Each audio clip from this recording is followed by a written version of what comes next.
राधे राधे दोस्तों, हमारे YouTube channel पर आप सबका बहुत बहुत स्वागत है। आज मैं आप लोग को सुनाने वाली हूँ शनिवार की व्रत कथा।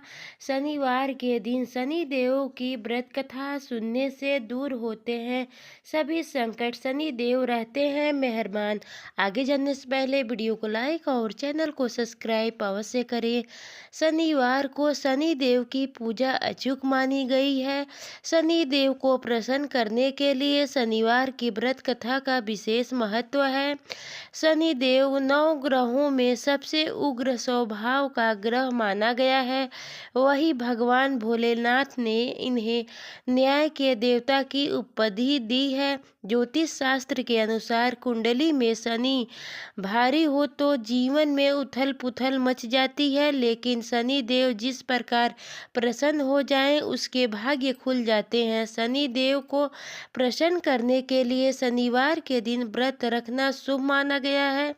जो लोग शनिवार का व्रत करते हैं उनको पूजा के समय शनिवार व्रत कथा का श्रवण करना चाहिए। शनिवार व्रत कथा के पाठन से शनि दोष और साढ़े साती डेढ़े के प्रभाव कम हो जाते हैं। शनि व्रत की कथा एक बार सभी ग्रहों में सर्वश्रेष्ठ होने को लेकर विवाद हो गया। जब समस्या का हल नहीं निकला तो सूर्य, चंद्र, मंगल, बुध, गुरु, शुक्र, शनि, राहु और केतु इंद्रदेव के पास गए। इंद्रदेव भी इसका निर्माण नहीं कर पाए। फिर सभी ग्रह इंद्रदेव के कहने पर पृथ्वी पर न्याय प्रिय राजा विक्रमादित्य के पास पहुँचे। राजा विक्रमादित्य के पास पहुंचकर सभी ग्रहों ने अपने आने का कारण बताया। राजा विक्रमादित्य ने काफी सोच विचार के बाद 9 धातु स्वर्ण, रजत, कस्य, पीतल, सीसा, रंगा, जसत, अभ्रक और लोहा से सिंहासन बनवाए। धातु के गुणों के अनुसार उन्होंने क्रम अनुसार रखवा दिया। फिर ग्रहों से अपने अपने सिंहासन पर बैठने को कहा और बोले कि जो सबसे पहले बैठेगा वही श्रेष्ठ होगा।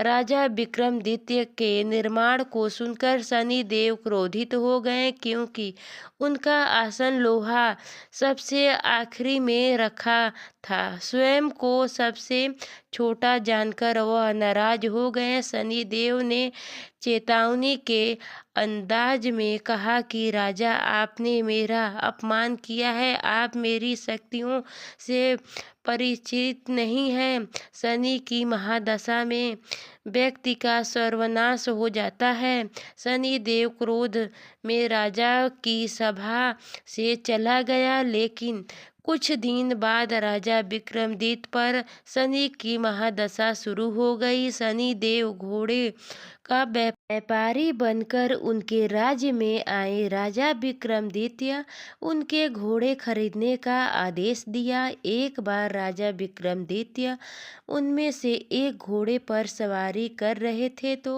वो घोड़ा उन्हें जंगल में ले गया और गायब हो गया।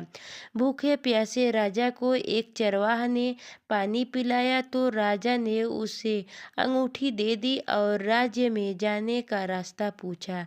नगर में आकर राजा विक्रमादित्य एक सेठ के यहाँ आराम कर रहे थे। राजा के कुछ देर वहाँ बैठने पर सेठ की बहुत कमाई हुई। उसने उन्हें भाग्यवान व्यक्ति समझा और अपने घर ले आया। सेठ के घर में सोने का हार खूंटी पर लटका था। सेठ घर से बाहर गया तो एक आश्चर्यजनक घटना घटी। अचानक हार गायब हो गया। सेठ ने राजा पर चोरी का आरोप लगा दिया और नगरी के राजा ने राजा विक्रमादित्य के हाथ पैर कटवा दिए। राजा विक्रमादित्य की हुई बुरी दशा। एक तौली को राजा विक्रमादित्य की दशा पर दया आ गई। इसके बाद राजा विक्रमादित्य पर शनि की महादशा खत्म हो गई थी। वर्ष ऋतु में वह मल्हार गया रहे थे। उस राज्य की राजकुमारी मनभावनी ने राजा के मेघ मल्हार सुनकर मोहित हो गई और उससे विवाह करने की जिद करने लगी। राज्य के राजा ने बेटी की विवाह राजा विक्रमादित्य से करवाए दिए। वह दोनों तेली के घर में रहने लगे।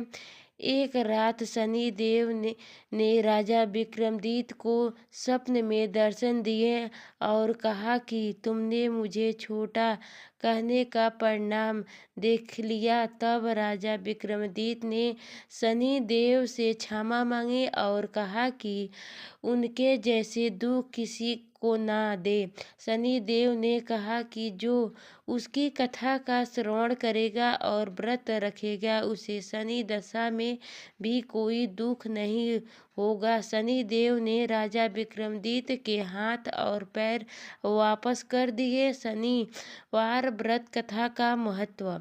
शनि देव के चमत्कार से सेठ का हार भी वापस अपनी जगह लौट आया। सेठ के सारी बात पता चली तो उसने अपनी बेटी श्री कनवारी का विवाह राजा विक्रमादित्य से करा दिए। राजा विक्रमादित्य अपनी दो पत्नियों मनभावनी एवं श्री कनवारी के साथ अपने राज्य लौट आए। राजा विक्रमादित्य पूरे राज्य में घोषित किए कि शनि देव ही सब ग्रहों में सर्वश्रेष्ठ है। शनिवार को शनि देव की पूजा कथा और व्रत करने वालों पर वह प्रसन्न रहते हैं।